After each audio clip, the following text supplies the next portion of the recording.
Hello students, welcome back to my channel. আজ আমি তোমাদের সাথে আলোচনা করব তোমাদের ভূগোলের পঞ্চম অধ্যায় জল স্থল বাতাস এই অধ্যায়টা, এবং এই চ্যাপ্টারের যে ইম্পর্টেন্ট প্রশ্ন হতে পারে, যে জায়গাগুলো ভীষণ ইম্পর্টেন্ট সেগুলো আমি তোমাদেরকে বলে দেবো। আগের ক্লাসগুলোর মতোই তোমরা কিন্তু তোমাদের বইতেও মার্ক করে নিতে পারো সেই জায়গাগুলো। আর এরপরে কিন্তু আমি নেক্সট ক্লাসে এই চ্যাপ্টারের মোস্ট ইম্পর্টেন্ট যে প্রশ্ন উত্তরগুলো সেগুলো আমি তোমাদের সাথে শেয়ার করব। তোমাদের দ্বিতীয় অভিক্ষায় কিন্তু ভূগোলের পঞ্চম অধ্যায় থেকেই শুরু হচ্ছে সিলেবাস। বেশি দেরি না করে চলো ক্লাসটা শুরু করা যাক। আমাদের মাথার ওপর আকাশ নামের ছাদটা কত উঁচুতে আছে, কীরকম, কী দিয়ে তৈরি, কেনই বা দিনের বেলায় নীল আর রাতের বেলায় কালো হয়ে যায়? জানতে ইচ্ছা করে? তাহলে চলো রকেটে করে পাড়ি দেওয়া যাক। প্রবল শব্দে রকেট যাত্রা শুরু করলো। জানলার বাইরে পৃথিবীটা ধীরে ধীরে নিচে নেমে যাচ্ছে। দেয়ালে টাঙানো যন্ত্রের কাঁটা উচ্চতা মাপছে। 1 কিমি 2 কিমি, এই বুঝি মেঘের গায়ে ধাক্কা লাগে। চারিদিকে তুলোর মতো মেঘ, তারই ফাঁক দিয়ে নিচে দেখা যাচ্ছে ছোট ছোট বাক্সের মতো ঘরবাড়ি। তার উপরে উচ্চতা এখন 10 কিমি। না, ঘরবাড়ি, বন জঙ্গল কিছুই আর স্পষ্ট দেখা যাচ্ছে না। মেঘের স্তর এখন অনেক নিচে, আর মাথার উপর আকাশটা এখন ঝকঝকে ঘন নীল। এবার হয়তো ছাদটা একেবারে কাছাকাছি চলে এসেছে, কিন্তু কী কাণ্ড! ঘন নীল আকাশটা এখন গাঢ় বেগুনি। উচ্চতা 80 কিমি, আকাশ প্রায় মিশকালো, ঠিক যেন রাতের আকাশ, অথচ আকাশের একদিকে সূর্য আর সূর্যের পাশেই চাঁদ তারাও দেখা যাচ্ছে। তো এখানে তেমন বোঝার কিছু নেই। তারপরে দেখো রয়েছে কি ঘটলো, নীল আকাশটা কোথায় গেল? মাথার ওপর আশেপাশে কোথাও নেই, তবে কি নিচে? আশ্চর্য, নীল আকাশটা পায়ের নিচে, আর পৃথিবীটা একটা ঝকঝকে নীল সাদা গোলকের মতো ভাসছে কালো আকাশে। এরপরে রয়েছে নীল আকাশটার ওপারে কালো আকাশটা সব সময়ই আছে। দিনের বেলা নীল আকাশটা তাকে আড়াল করে রাখে। আসলে নীল আকাশটা হলো পৃথিবীকে ঘিরে থাকা বায়ুর স্তর। বাতাসে প্রচুর ধুলোর কণা, জলের কণা ভেসে বেড়ায়। দিনের বেলা এগুলো ধাক্কা খেয়ে সূর্যের আলো 7 রঙে ভেঙে যায়। এর মধ্যে নীল রঙটা সব থেকে বেশি করে আকাশ জুড়ে বিচ্ছুরিত হয়, তাই আকাশকে নীল দেখায়। তাহলে এইটুকু আমরা যে পড়লাম, এখান থেকে তোমাদের একটা প্রশ্ন আসতে পারে, সেটা হলো দিনের বেলায় আকাশকে নীল দেখায় কেন? সেই জন্য কিন্তু একটা প্রশ্ন হতে পারে, এবং এটা 1 বা 2 মার্কসে কিন্তু পরীক্ষায় আসতে পারে। প্রশ্ন উত্তরের ক্লাসে আমি কিন্তু অ্যান্সারগুলো গুছিয়ে তোমাদের সাথে শেয়ার করব, তাই এই বইতে যে অ্যান্সারগুলো দেওয়া আছে তোমরা যদি সেটা গুছিয়ে লিখতে না পারো, তোমরা কিন্তু প্রশ্ন উত্তরের ক্লাসটা দেখে নিতে পারো, সেখানে কিন্তু সেগুলো গুছিয়ে দেওয়া থাকবে। এরপরে দেখো রয়েছে একটা সার্কেলের মধ্যে একটা পয়েন্ট করে দেওয়া রয়েছে কি, পৃথিবীর গায়ে চাদরের মতো লেগে থাকা বায়ু স্তর হলো বায়ুমণ্ডল। তাহলে বায়ুমণ্ডল কাকে বলে? পৃথিবীর গায়ে যে চাদরের মতো বায়ু স্তর রয়েছে সেটাকেই কিন্তু বায়ুমণ্ডল বলছে। এটা কিন্তু 1 মার্কসের একটা প্রশ্ন হতে পারে। পৃথিবীর সৃষ্টির সময় কিছু গ্যাস পৃথিবীর আকর্ষণে পৃথিবীর চারিদিকে আটকে পড়ে। ভূপৃষ্ঠ থেকে প্রায় 10,000 কিমি পর্যন্ত বাতাসের অস্তিত্ব থাকলেও 97 ভাগ বাতাসই আছে ভূপৃষ্ঠ থেকে প্রথম 27 কিমির মধ্যে। অনেকগুলো গ্যাস মিশে আছে বায়ুমণ্ডলে, বেশিরভাগটাই নাইট্রোজেন। ওজন হিসেবে শতকরা প্রায় 78 ভাগ, আর অক্সিজেন 21 ভাগ। এছাড়া আর্গন, মিথেন, হাইড্রোজেন, হিলিয়াম, নিয়ন, ওজোন, কার্বন ডাই অক্সাইড, জলীয় বাষ্পও আছে। তাহলে এখান থেকে তোমরা মার্ক করতে পারো যে বায়ুমণ্ডলে কোন কোন গ্যাস মিশে আছে এবং কোনটার পরিমাণ কতটা। মেইনলি হচ্ছে নাইট্রোজেন আর অক্সিজেন, যেটা বইতেও দিয়ে দিয়েছে।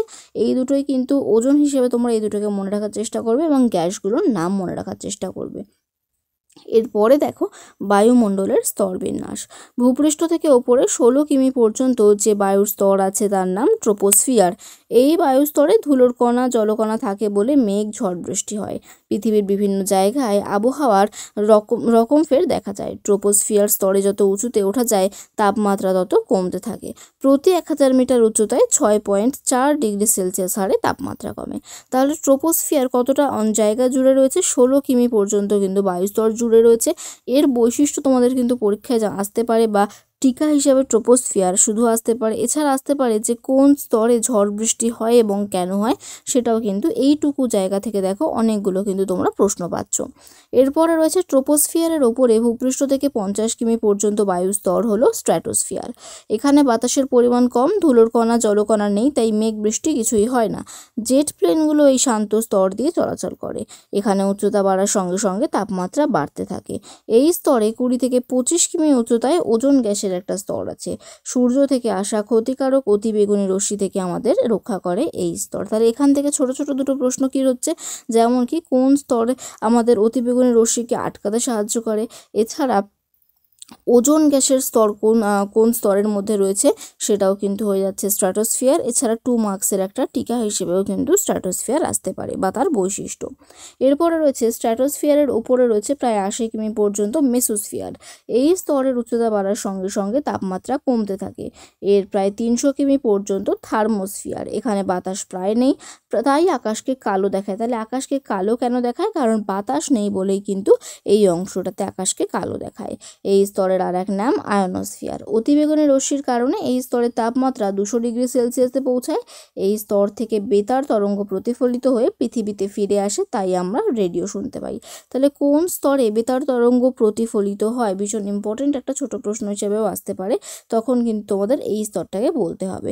এরপরে রয়েছে থার্মোস্ফিয়ারের পরে আছে এক্সোস্ফিয়ার, তারপরে আছে সীমাহীন মহাকাশ, কৃত্রিম উপগ্রহ, মহাকাশ স্টেশন এই স্তরেই দেখা যায়, সেটা হচ্ছে এক্সোস্ফিয়ারে।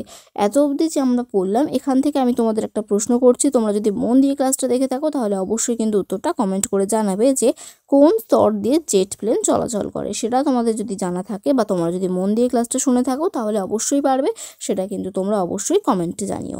এরপরে দেখো রয়েছে বায়ুমণ্ডল না থাকলে কি হতো। এটা কিন্তু তোমাদের বড় প্রশ্ন হিসেবেও পরীক্ষায় আসতে পারে। পৃথিবীকে ঘিরে বায়ুস্তর না থাকলে অন্যান্য গ্রহের মতোই পৃথিবীও প্রাণহীন হয়ে যেত। বাতাস ছাড়া উদ্ভিদ প্রাণী কেউই কি বাঁচতে পারতো? দিনের বেলা সূর্যের তাপে পৃথিবী উত্তপ্ত হয় আর রাতের বেলা ওই তাপ ধীরে ধীরে বেরিয়ে যায়। বায়ুমণ্ডল না থাকলে সূর্যাস্তের পর হঠাৎ ভীষণ ঠান্ডা এবং সূর্যোদয়ের পরে হঠাৎ প্রবল গরম হয়ে যেত পৃথিবী।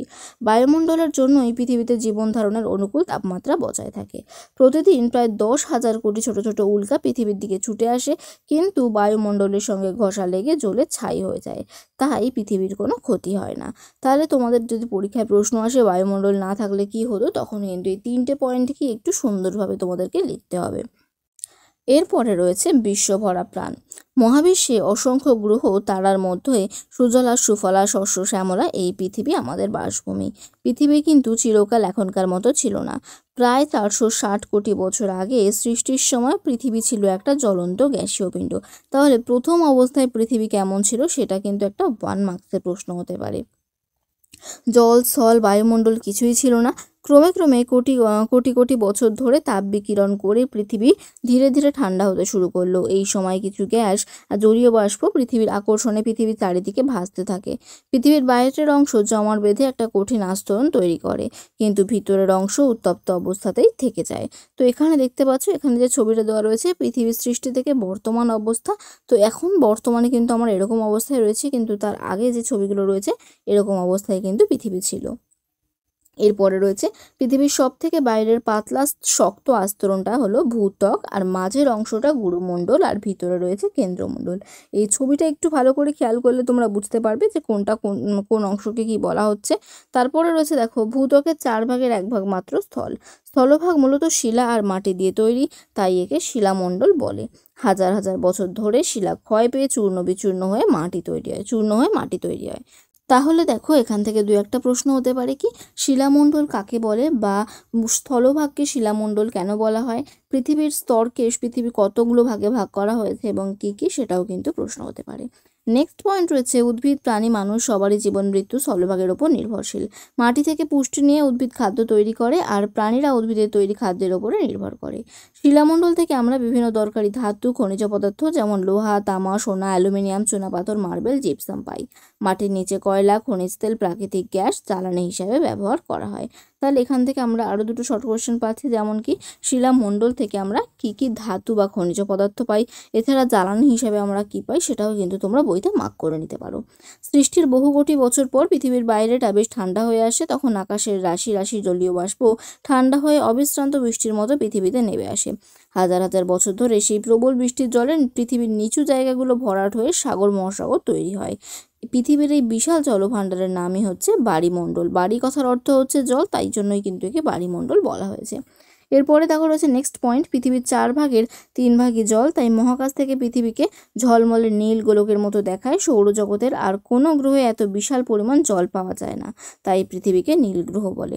ভীষণ ইম্পর্টেন্ট একটা ছোট প্রশ্ন, 2 মার্কস বা 1 মার্কসের পরীক্ষায় আসতে পারে। যদি শুধু আসে যে কোন গ্রহকে নীল গ্রহ বলে সেটা 1 মার্কসের হবে, এবং যদি আসে কাকে কেন নীল গ্রহ বলে সেটা কিন্তু 2 মার্কসের পরীক্ষায় আসবে। এরপরে রয়েছে প্রায় 350 কোটি বছর আগে আগে জল এই পৃথিবীর প্রথম প্রাণের আবির্ভাব হয়েছিল। তাহলে প্রথম প্রাণের আবির্ভাব কোথায় হয়েছিল সেটাও কিন্তু একটা ইম্পর্টেন্ট ছোট প্রশ্ন। এখনও পর্যন্ত পৃথিবী ছাড়া সৌরজগতের আর কোনো গ্রহে জলের অস্তিত্ব পাওয়া যায়নি। পৃথিবীর মোট জলের শতকরা 97 ভাগই আছে সমুদ্রে, বাকি 3 ভাগ জল আছে নদী, জলাশয়, হ্রদ, হিমবাহ এবং মাটির নিচে জল রূপে। তাহলে জলটা কোথায় কেমন রূপে রয়েছে সেটাও কিন্তু তোমরা বইতে মার্ক করে নিতে পারো। এপাশে দেখো রয়েছে জলই জীবন, জল ছাড়া পৃথিবীতে প্রাণের অস্তিত্ব সম্ভব নয়। নদী, সমুদ্র, জলাশয়, মাছ ও অন্যান্য জীবের আবাসস্থল। সমুদ্রের জলে কিছু দরকারি খনিজ পদার্থ পাওয়া যায়। সমুদ্র পৃথিবীর সমস্ত মহাদেশগুলোকে জলপথে যুক্ত করেছে। জলচক্র পৃথিবীর তাপমাত্রাকে জীবন ধারণের অনুকূল রাখে। তাহলে জলচক্র কিন্তু পৃথিবীর তাপমাত্রাকে জীবন ধারণের অনুকূল রাখে, এটাও কিন্তু তোমাদের মাথায় রাখতে হবে। এরপরে রয়েছে একটা কি, আমাদের রোজকার জীবনে জল কি কি কাজে লাগে তার একটা তালিকা তৈরি করো। এটা তোমাদের কাজ রইলো, তোমরা বাড়িতে যেটা চেষ্টা করবে, না পারলে কমেন্টে জানাবে, তখন আমি এটা শেয়ার করে দেবো। এরপরে রয়েছে একটা থালায় অল্প জল নিয়ে রোদে রেখে দাও। কয়েক ঘন্টা পর লক্ষ্য করো জলের পরিমাণ আগের থেকে কমে গেছে না একই আছে। সূর্যের তাপে নদ, নদী, জলাশয়, সমুদ্র থেকে জল বাষ্প হয়ে বাতাসে মেশে। জলীয় বাষ্প বাতাসের থেকে হালকা। জলীয় বাষ্পযুক্ত বাতাস ওপরের দিকে উঠে যায়।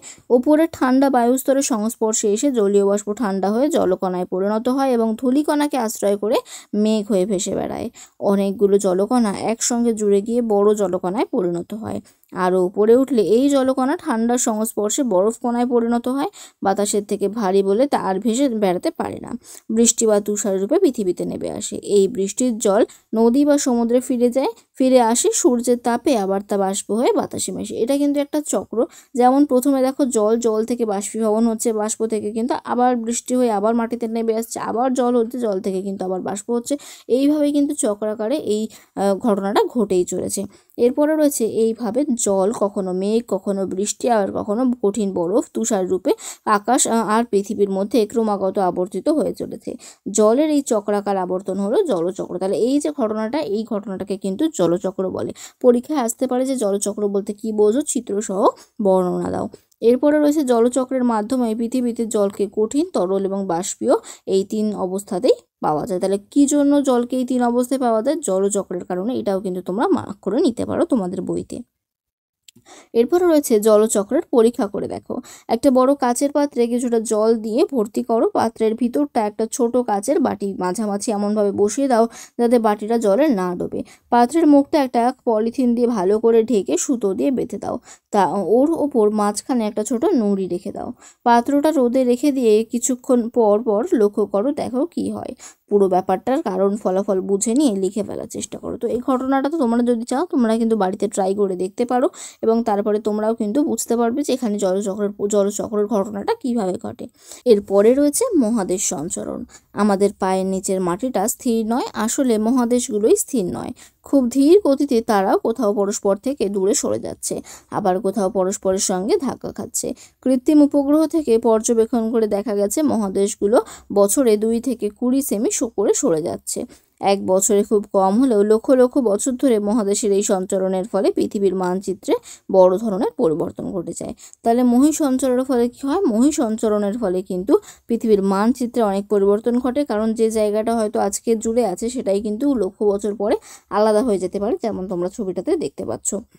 আজকে আমরা এত দূরই আলোচনা করলাম। তোমাদের যদি ক্লাসটা ভালো লাগে তাহলে কিন্তু ক্লাসটাকে লাইক করো, কমেন্ট করো, বন্ধুদের সাথে বেশি করে শেয়ার করে দিও। আর যারা এখনও সাবস্ক্রাইব করোনি তারা কিন্তু সাবস্ক্রাইব করে নিও, এবং তোমরা কিন্তু আমাকে কমেন্টে জানাতে পারো তোমাদের কোনো রিকোয়েস্টেড টপিক থাকলে বা তোমরা কেমন ধরনের ক্লাস দেখতে চাইছো সেটাও কিন্তু তোমরা আমাকে কমেন্টে জানাতে পারো। তাহলে আজকের ক্লাসটা এখানেই শেষ করব, আর পরের দিন কিন্তু আমরা বাকি ক্লাসটা কমপ্লিট করব, এবং তারপরে এর প্রশ্ন উত্তরের বা সাজেশনের ক্লাস তোমরা কিন্তু দেখতে পাবে। তাহলে ক্লাসটা শেষ করছি এখানেই, দেখা হবে নেক্সট ক্লাসে। Thank you.